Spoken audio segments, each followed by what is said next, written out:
put a lot of planning in to try and get 600 children back in, socially distanced, and parents have been great. So they've read the information that we've sent out, they've spaced themselves out, they're at the right gates, happy to be back. It feels really good. Have you got to go all the way around? It's different, but it's needed. I think it was definitely time to bring them back. They was wake up very early in the morning to be back. They are very excited. Just seen one child try to hug one of the teachers there, and she had to kind of move back. And I think that's sad. You know, I've got a daughter at special school who's going back today as well, and they always hugging their teachers and stuff, but none of that can happen. When we're in our class bubble together, we don't have to social distance. Inside your class is your bubble. You study, eat and play within your bubble. Like, you don't get to play with your other friends what are in other classes, and you get to still have fun with your normal friends in one class. It's fun, but kind of not fun because you have to do all the social distancing. For some, long months at home shielding from the virus have been tough. My friends, I haven't seen in 7 months, but you know, I miss them a lot. Has it been an anxious time for you then? Yeah, because I've been worried in what would happen if anyone does get it in my family. The charity The Childhood Trust warns that the lockdown, the pandemic in general, puts children at greater risk of developing mental health problems. Some have grief to deal with, family members having died from coronavirus. Lots of staff have been trained in bereavement counselling, in spotting the signs of mental health issues. So, we're aware that that's something we will need to address. Maybe for them, their school days won't be the best of their lives.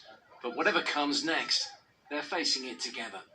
Giles Latcham, BBC Midlands Today, Birmingham. 4 workers at the Jaguar Land Rover factory in Solihull have tested positive for coronavirus. The company, which employs 6,500 people at the site, said all 4 were now self-isolating. A deep clean has been carried out at the factory, and anyone who's been in close contact with the 4 workers affected is also self-isolating. Meanwhile, the JCB Academy in Roster is closed tomorrow after reporting a positive test for coronavirus. More than 700 people have called a special hotline to report businesses which are ignoring coronavirus restrictions in Birmingham. The City Council opened the hotline last month after a rise in the infection rate. It said 739 calls were received in the first 3 weeks, including 25 about a restaurant that was hosting groups of more than 30 people. Now, since lockdown began, we've been keen to tell you the story as you've experienced it. For Lizzie Bolt from Stafford, who we first met 6 months ago, today has been a really good news day. She returned to work for the first time since having to self-isolate at home after being treated for cancer, which left her highly vulnerable to catching COVID-19. So for Lizzie, today was all about things getting back to normal again. Kevin Reid reports. Back at her workplace for the first time since early March, this morning was an important step forward for Lizzie Bolt. Until now, she'd had to self-isolate as she recovered from cancer. It's a mix of anxiety and excitement, so it's hard to kind of differentiate which is which. She'd had to travel by train from Stafford too. Another box ticked. Normally we're crammed in like sardines on that service, but there was only myself and one other person in the whole carriage. And it was okay.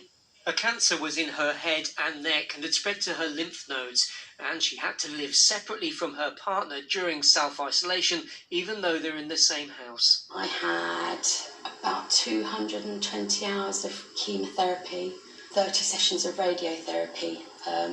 So at some points I couldn't really see very well. I'd gone deaf, I lost my voice completely.